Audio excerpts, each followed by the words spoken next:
Thank you all for being here. We're excited for this next presentation, and we have Dr. Lundgren, and she's going to be telling us all about ways that we can help to understand about breast cancer, educate ourselves so that we can help prevent and promote it.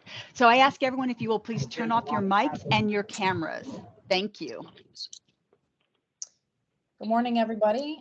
This is my very first virtual presentation other than meetings, so it's a little strange. I don't quite know where to look, but so basically, I'm just going to give you some details in relation to breast cancer as well as overall breast health and screening during this presentation today. So I moved down here about 1.5 years ago. I started and joined Drs. Blumenkrantz and Wilson and Allen in January of 2021. And again, I was a general surgeon for many years and then went back to training and did specialty training in breast. So good choice. Anyway, so we can go to the next slide. Jean Marie stole a little bit of my thunder, but just a little plug for October being Breast Cancer Awareness Month. There are lots of activities going on throughout, the Clearwater and Tampa area. And again, BayCare offers some lower level or low cost screening for patients in case you know anybody that needs some help with their screening. So next slide. Here's my thunder that she stole. Again, breast cancer is the most common cancer in women, second most common cancer in women in the United States, secondary to skin cancer. Lots of skin cancer here in Florida. Breast cancer is the second leading cause of cancer death in women, only second behind lung cancer.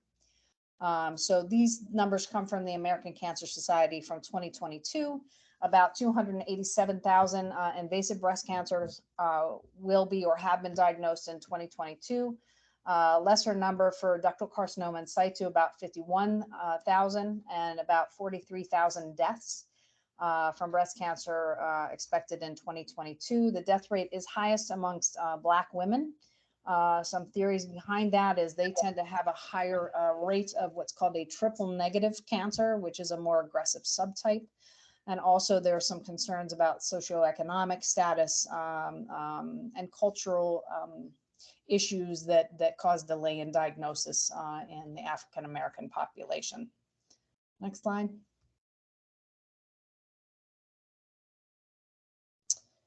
Since about 2007, breast cancer deaths in younger women have tended to be steady.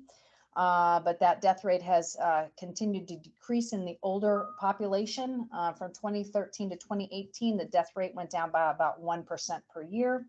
It's believed to be due to earlier diagnosis through screening, as well as breast health awareness, as well as better treatments. And there are some amazing new things on the pipeline that our medical oncology colleagues have, and hopefully this will continue to improve. Next slide. I think I saw at least one man on the call today. Just a little shout out to them. Again, in 2022, about 2,700 new invasive breast cancers will be diagnosed in men and about 530 deaths from breast cancer. Being a female in the group, the men tend to navigate to the men, but I had a very nice gentleman from up north here recently that was diagnosed with breast cancer. So that's my token male for the year, but we do see quite a few male breast cancers in our practice. Next slide. All right, so this is a great slide our nurse practitioner put together, but so many times, patients come in and they ask me why did I get this? And really, they feel that they've done something wrong to get breast cancer. And again, it's nobody's done anything wrong in their life that caused breast cancer. I had a patient ask me one time if they caught it from her mother. It's not a catchable thing. It's not caused by an injury to the breast. Many women that present don't really have any risk factors or a history of the disease in their family. Things that we can't change, the fact that we're female, and unfortunately we're all getting older. So, between, starting at age 40 and continuing to later in life, your risk goes up. Some recent stuff in the news talking about breast implants. Breast implants do not cause the typical breast cancer that I take care of. But there is some association with a particular type of breast implants that can cause an anaplastic large cell lymphoma. So if anybody has implants out there, just make sure you find that little card that you got from your plastic surgeon when you had your implants. And I don't advocate Googling a lot, but Google it and make sure that it's not the implant that is associated with this, because if it is, you really should get evaluated. But it's not truly breast cancer. Next slide. All right, so these are kind of the risk factors that I've listed here again, and we've discussed being female. Unfortunately, we're all getting older on a daily basis. So those are the two big things you can't change. You also can't change your family history and whether or not there is a genetic issue in your family that may put you at higher risk for breast cancer. Some other modifiable things, alcohol use. I always tell patients moderation is key. Living life is important also. The next two kind of go hand in hand, obesity after menopause and a sedentary lifestyle.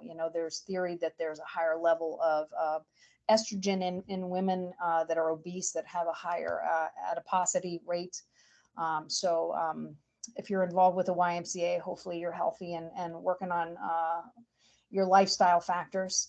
I have a little asterisk on the next one. First birth after age 30. I am a personal member of the Old Lady Mothers Club. So once again, there are some things we can't change in our lives, and meeting the right guy, it took a while for me. Also, women that are nulliparous, that haven't had children, they have a higher risk. The birth control issue has been a little bit downplayed recently, but I do feel that there is hormone replacement therapy, elevates your risk after menopause.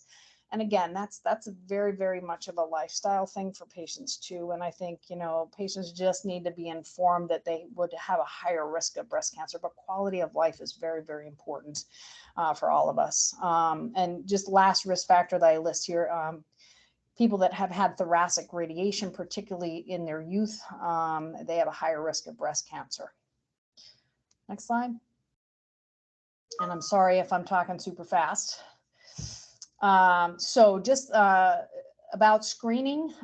So for patients that we consider average risk, really we advocate annual mammography. Three-dimensional mammography is out there. It's called tomosynthesis. It was kind of the new thing, but really at this point, we have found that 3D is far superior to the older versions of mammography. Initially when tomosynthesis came out, it was pushed for patients with very dense breast tissue, but really over time, we found that it's beneficial for all comers with dense breast tissue or fatty breast tissue. It's going to, lessen the false negative rate.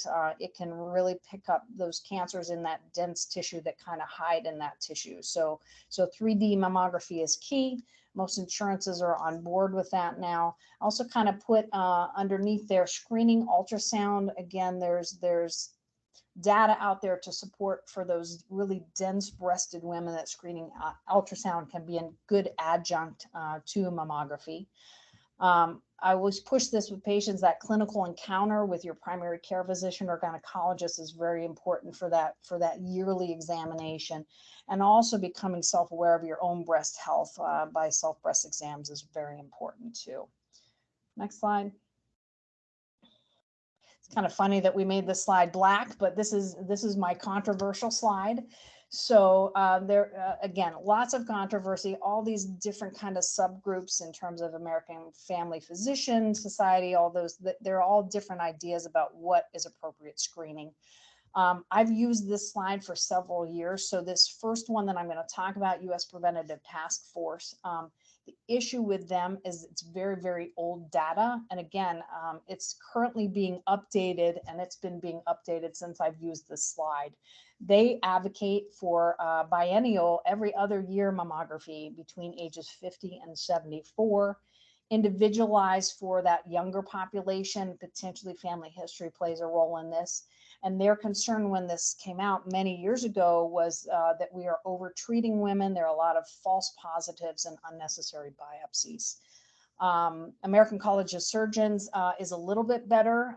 They are recommending optional screening between 40 and 44 every year for 45 to 54, and then at age 55 or older every other year until 10 years of life expectancy. Really none of us here, and if you can go to the next slide, the most important groups, which are my groups, American Society of Breast Surgeons, American College of Radiology, and the National Comprehensive Cancer Network, they all advocate screening starting at age 40. And that's just regular screening. That's not somebody with high risk, which we're going to talk about here in just a second. Next slide. And again, I always stress, some doctors are adamant they follow those U.S. task force guidelines every other year. That's a long time. We've seen that with COVID, with people missing their mammograms and presenting with, much later stage because they missed a year or two. Again, you can stress with your doctor and say, hey, I want a mammogram every year. Again, just think that's very, very important. Next slide. So for patients that are higher risk, and I've kind of listed some of the things that we consider high risk. The first bullet point, patients that have a lifetime risk of 20% or greater based on these risk models. So I have a little calculator, and you can actually access some of these calculators online and plug in demographic information, health issues, family history, and that will populate and give you a risk percentage. So patients, again, that are higher than 20%, they can have increased screening. Patients with genetic mutations, if they choose not to have preventative mastectomies, we want to screen those patients more aggressively. There's that thoracic radiation, again, for patients between 10 and 30 that got radiation for, say, like Hodgkin's lymphoma. They have that chest wall radiation. They're going to be at higher risk for breast cancer. If you have a family history, a pedigree that's suggestive of a genetic predisposition, I've screwed up that word every time I practice this, predisposition, even though you haven't had any genetic testing in the family. Again, that big family tree is important. The last bullet point I've asterisked because a personal history of breast cancer, most women, if you actually do their risk assessment after breast cancer, they probably don't hit that 20% cutoff, which seems a little bit strange. Sorry, hold on, I got to hit my button here. And again, insurance companies don't necessarily consider a personal history of breast cancer as a real reason to do high risk screening. But again, I think that's a very individualized thing, and I talk to my patients about that specifically. As an example, if I have a patient whose breast cancer did not show up on a regular mammogram, which happens, that patient, I'm going to be more apt to want to do mammography still, but also potentially add ultrasound or an MRI. But, you have to consider all things included, the patient as well as costs if they aren't covered. So next slide. All right, so what is high risk screening? So basically in my practice, I alternate mammography with MRI every 6 months. There are some pluses and minuses to this. So basically, if you think about it, if we have somebody that's high risk for breast cancer and we see something on an MRI, which is a very, very sensitive test, it tends to pick up more things. Or if we see something on mammography, we're going to be more apt to order additional imaging for that patient to kind of decide what it is. And those patients are typically going to have more biopsies. Just because we're all going to be anxious about what is that thing. We want to know what it is. So that generates, again, more anxiety for patients, elevated costs for patients in terms of out-of-pocket costs. But our goal with these patients is early detection. The earlier we can catch a breast cancer, the less likely that it's going to become metastatic and cause diminution in that patient's lifespan. Next slide.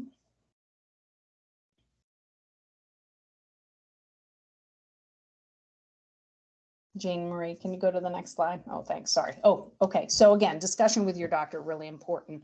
Can you go back one? If not, I can talk about it. So I just have in that last slide, in terms of the screening, again, I'm going to stress how important it is to talk to your doctor. So I saw a lady just a couple weeks ago that came in, 77 years old, hasn't been getting mammography since 70 because that's what her doctor recommended.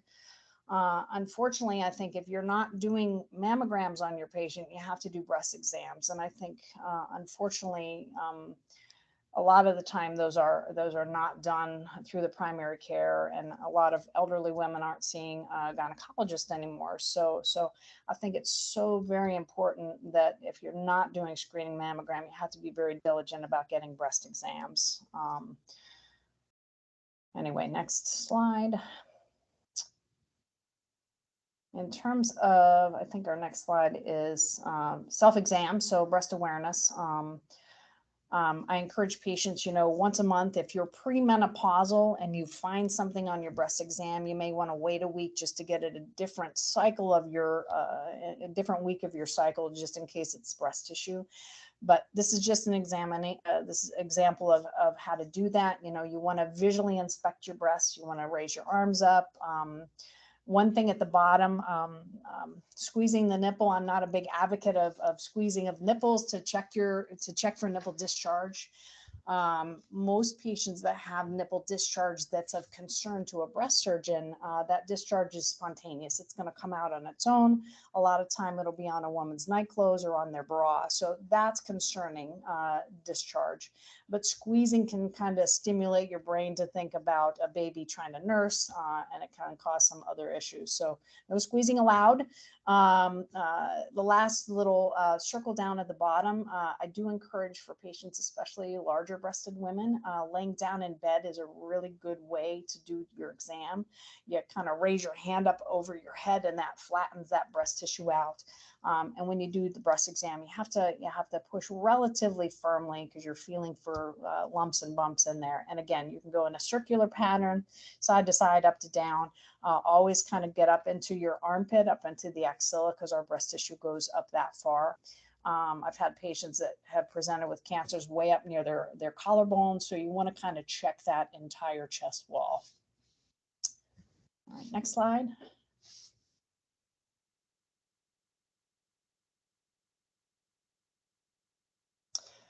So what are you looking for? I hear a lot of patients say, I'm very lumpy. I can't tell when I'm feeling. And I hear them, lots of lumpy, bumpy breasts out there, which is potentially your normal. But what I stress with patients, even though you're lumpy, bumpy, if you're checking yourself on a regular basis, you're going to notice if there's a change. So that my little statement, know the lay of the land, get to know all your ridges and lumps and bumps. So you'll notice if there's a change.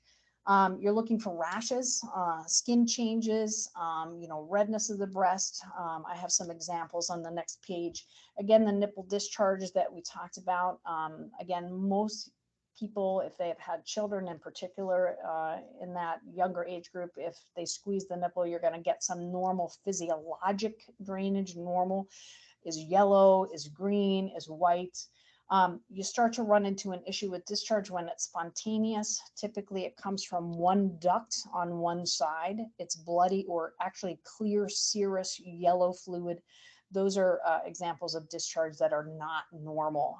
Many times it's not cancer. It's oftentimes what's called a papilloma, but that's what you want to look for in terms of nipple discharge. Again, contour changes of the breast. If you raise your hand up in the air and there's an indentation, nipple inversion, in patients, again, that can be a person's norm, but if it's a new change, you want to be aware of that because that can signify breast cancer. I wrote pain. I see it very, very many patients with breast pain, and my little asterisk is there. It's not a very common, it's not common in breast cancer. I have patients come in with very large breast cancers that have absolutely no pain at all. Most commonly, it's from another source, such as hormonal changes in terms of breast pain in a younger population. A lot of times as we get older and my bones are creaking, it can be musculoskeletal related, arthritis in our costal, where our ribs come in and articulate with our sternum, our breastbone. shoulder issues. So there are many, many causes of breast pain. And again, it's not usually breast cancer, but again, if it's a change, that's something that needs to be evaluated. Next slide. These are just some examples. So on the left-hand side, if you look at this patient right near the nipple itself, and I don't know, can you guys see my arrow if I do that? So right in that area, you can see there's some indentation of the nipple, and out to the side of her breast, there's some skin changes. And the other picture, this is an example of what's called inflammatory breast cancer. I don't know if anybody's heard of it, but it looks like infection. There's a little bit of pinkness to the skin. You can kind of see it looks more orangish on the side. That's basically the classic picture. You can see kind of some little holes or some indentations down at the bottom. That's classic. It's called peau d'orange. This patient had an inflammatory breast cancer, which is basically the breast cancer is in what's called the lymphatics of the skin. So again, this is what we're looking for. We don't want it to get to that stage, but these are just some examples. Next slide. You can see on the left, that's an example of a bloody nipple discharge. That should not be happening in anybody, basically. But again, most of the time it's a papilloma. The other picture is an example of what's called Paget's disease of the nipple. It's a rash, an irritated, excoriated area. This is a pretty advanced case, but when it initially presents, it just may be a small area like that red patch up in the kind of the upper corner. So just some examples of what you're looking for when you're checking yourself and things that should be brought to the attention of your physician. All right, next slide.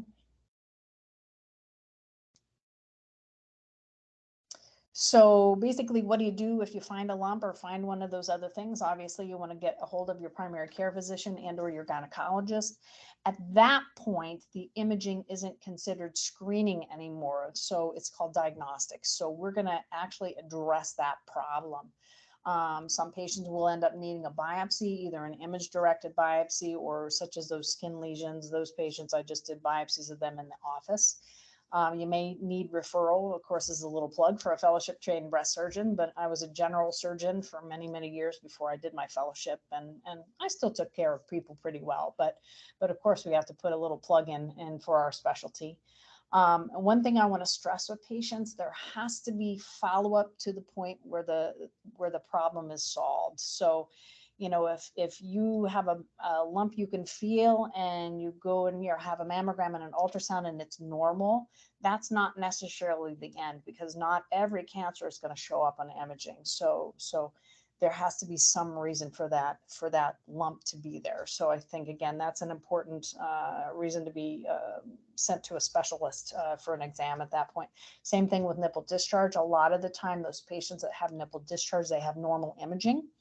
But when patients come to the office, I tell them there's still, even with normal imaging, there's about a 10% risk that there's actually an underlying breast cancer in that patient with that bloody nipple discharge. So really make sure that you just don't say, oh, everything's fine and we don't have anything to do from this point forward. So next slide. All right, so just examples of diagnostic imaging. Again, mammography, again, that 3D. When you come in for that diagnostic, they're going to do extra views. They potentially are going to do, more compression. They're going to magnify things to look at calcifications. Ultrasound is a really great way to differentiate between something that's a cyst, which is fluid filled, which is typically benign, versus a solid mass. MRI, we do a lot of MRIs for patients once they've been diagnosed with breast cancer, just to kind of make sure that there's not anything else going on in the breast. It's again, very, very sensitive. It's going to pick up lots of things. And last but not least, and I don't have a picture of this, but we'll show you some pictures in a minute. New thing out there is called contrast mammography. It's good for patients that say have a pacemaker and they can't have an MRI. It's just giving us more information about the lay of the land in terms of breast health. So next slide. And these are just some pictures that I pulled offline. The left-hand thing, the left-hand picture is a mammogram, and it just shows a mass in the breast. You can see this patient has relatively fatty breast down at the bottom. It's more black. Up near the top, it's more white. So that's that differentiating somebody with a dense breast versus a fatty breast. Again, fatty breasts are a lot easier to evaluate using mammography. But that mass that you see in the breast, it's nice and round. It has smooth borders. Not particularly worrisome in terms of what we see. That very bright white dot, that's a calcification.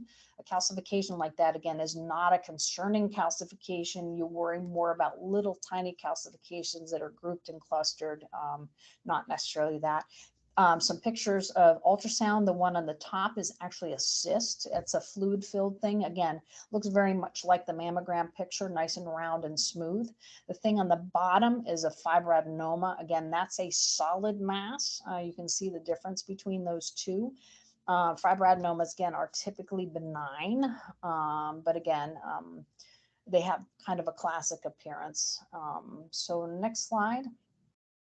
In contrast to these are just some examples of what a breast cancer looks like. Again, you can kind of see in the mammogram pictures, that's dense breast tissue, but you see those other two things that are very white. They look very irregular and kind of with ratty edges. That's kind of a classic picture of a breast cancer on a mammogram. And on the right side of the screen are just some ultrasound examples of what a breast cancer looks like. Classically, they are taller than wide. They're dark, and they have kind of that dark shadowing pattern behind it. You can see the bottom picture, it's just irregular in that one side. Again, these are kind of classic pictures for a breast cancer. All right, this is what a breast cancer looks like on MRI. MRI is based on blood flow, and you can see that nice arrow pointing to it. I could have even picked that out, but again, that's just an example of what a cancer looks like on MRI. And I don't have a picture of the contrast mammography, sorry. So basically, a lot of times the patients come to us already having a diagnosis, but our radiologists have a great armamentarium of ways to do biopsies. They can do biopsies with the ultrasound, MRI guided biopsies, or a stereotactic biopsy is one that's done with the mammogram as a guide. We do some biopsies in the office, but again, most of the patients are diagnosed before they come to see us. I always stress with patients, it's better to do a needle biopsy first. We really want to know what we're dealing with in terms of what's going on in the breast before we take a patient to the operating room. Back in my father's day, a woman would go to the operating room with a lump in her breast. If she woke up with a big bandage, she knew she had breast cancer. Not really the way we do things now. We want to be able to diagnose breast cancer before we go to the operating room. So patients can help us assist in kind of deciding what's the best surgical approach for that patient. A lot of time now, based on the tumor, we give patients chemotherapy even before we do surgery. So again, it's always better to do that needle biopsy, and that's really standard of care. Next slide. Just a little bit about breast anatomy. So there are lobules, that's where the milk is produced. Those are those little clover leaf shaped things. The little tube that drains that milk down to the nipple is the duct. And then there's intervening tissue, and just some pictures. Next page. Next slide. So if you have a patient and you have breast cancer, where do we go from here? So next slide. So just a little pictorial, just looking at a normal duct on the top. In the middle is something called ductal carcinoma in situ. That's basically breast cancer that's in the confines of the duct. There's a counterpart to that from the lobule called lobular carcinoma in situ. We don't really treat lobular carcinoma in situ as cancer typically, but the ductal variety we do again. So ductal carcinoma in situ is stage 0 breast cancer. On the bottom is an example of what an invasive or an infiltrating breast cancer is. That's where that cancer grows outside of the duct into the surrounding tissue of the breast. A lot of people in the office, when they hear that word invasive, they think it means it's spread, and that's not what it means. But patients that have invasive cancer, there is potential that that cancer can get out of the breast at that point. Fortunately, most of the time patients don't have metastatic disease or cancer outside of the breast. So when I have a patient come in, the first thing I think about when they have a newly diagnosed breast cancer is what's the risk this patient may have a genetic mutation. So in terms of evaluating patients and even patients that don't have breast cancer, I'm always thinking about this when they come into the office. We want to ask them if they have any known genetic mutation in their family. Patients with Ashkenazi Jewish heritage have a significantly higher risk of carrying genetic mutations. Patients that are diagnosed with breast cancer up to about age 45 or up to age 60 if they have something called a triple negative cancer. Again, really doing a good family history, picking their brains about, even third degree cousins. We want to know all that. That's a huge factor in terms of cancer families. Again, when I have a patient with breast cancer, I'm also thinking about those cancers that are on the other side of the screen. And I think since this slide was made, I added stomach cancer in there. And there's a melanoma, colon, prostate cancer, pancreatic cancer, endometrial, and ovarian. Those are the big ones that kind of run with breast cancer and families. And, people say, well, why are you worried about prostate cancer? Because if I have a family that has, 5 or 6 men with prostate cancer, particularly at an early age, all right, that's with the BRCA mutations. It's relatively common. So, and again, genetics is not just on the maternal side, which a lot of people think it's just from the mom's side of the family. It can be transferred both sides of the family. So I really think that's important. And what genetics tells us is what's that person's risk of getting these other cancers in the future.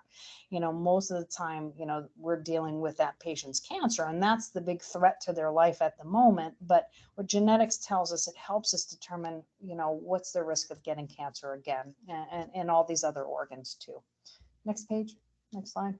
All right, just a little, we all wear safety goggles now, but we all wear masks. So it's actually kind of nice to not have a mask on and talking to everybody. Next page, next slide. So these are just some examples of surgery that we do. Everybody stresses when I call a lumpectomy a partial mastectomy. Basically, a partial mastectomy is when we take out a cancer and our goal is to get normal tissue around the cancer, but we save the breast. The second is the same, but we add sentinel node biopsy. We check lymph nodes when we do that surgery. We do mastectomies, which is removal of the breast. Modified radical mastectomy is when we remove the breast and all the lymph nodes. We do breast biopsies. It's just, removal of benign things or supposedly benign things. One thing that we do here in our practice, I trained doing ductoscopy when I was at the Cleveland Clinic. That's what, if a patient comes in with nipple discharge, we actually have a tiny, tiny little scope that we can actually look inside that duct, and that can help direct us to the cause of the discharge, so we can do a more limited removal. That ductoscopy is often done in conjunction with removal of the duct that's draining. So we do have the capacity to do ductoscopy at Morton Plant, not up here at North Bay, but because the equipment's down there. But when I was in North Carolina, we couldn't do that. But it's an awesome way, and great pictures, and it can direct us right to the source of that nipple discharge. Next page. I hear this a lot when patients come in. My friend, my cousin, had X, Y, and Z, and even though that's really important that women and men glean that information and assistance from other people, I tell patients that, you're not exactly the same as any other person that's had breast cancer. No two cancers are the same. My cousin had ductal cancer, but there are, different subtypes of cancers. It's very, very important for us to give patients individualized care. It's not cookie cutter. We have to sit down and kind of figure out what's best for the patient. And the other thing that's really important in terms of breast cancer care is multidisciplinary approach. So it's not just a breast surgeon, it's many providers that help with that care. Next page. This is just a list, and I think Jean Marie did a really nice slide on the next slide. It kind of shows that we all work together, and I failed to put one person in here. And in addition to a breast surgeon, we often have a plastic surgeon help us. The medical oncologist manages, chemotherapy or, breast cancer pills, endocrine therapy. We have a radiation oncologist. Genetic counseling is huge. Back in when I was in college, genetics was all about blue eyes and brown eyes.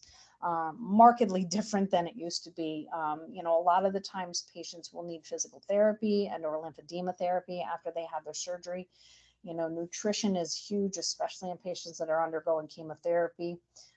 We have a great group of social workers that can help patients with a lot of the difficulties that they have during their treatment. We would not be anywhere without our great nursing staff. And again, support groups in the area. There's a lot of stuff online now. All right, next slide. That's my final slide. This is a really, really good website. If you guys want more information, and you can see there's lots of topics here. This breast360.org is put together by the American the American Society of Breast Surgeons. And it's a really great resource as opposed to just Google searching things, which can tend to give a lot of bad information. So if anybody wants additional information on a lot of the stuff that I talked about, you can find it here. And next slide. That's just a pretty slide for October Breast Cancer Awareness Month. All right, I might be done talking. Anybody have questions? Thank you so much. Let me turn off the recording here so we can do some questions. I think for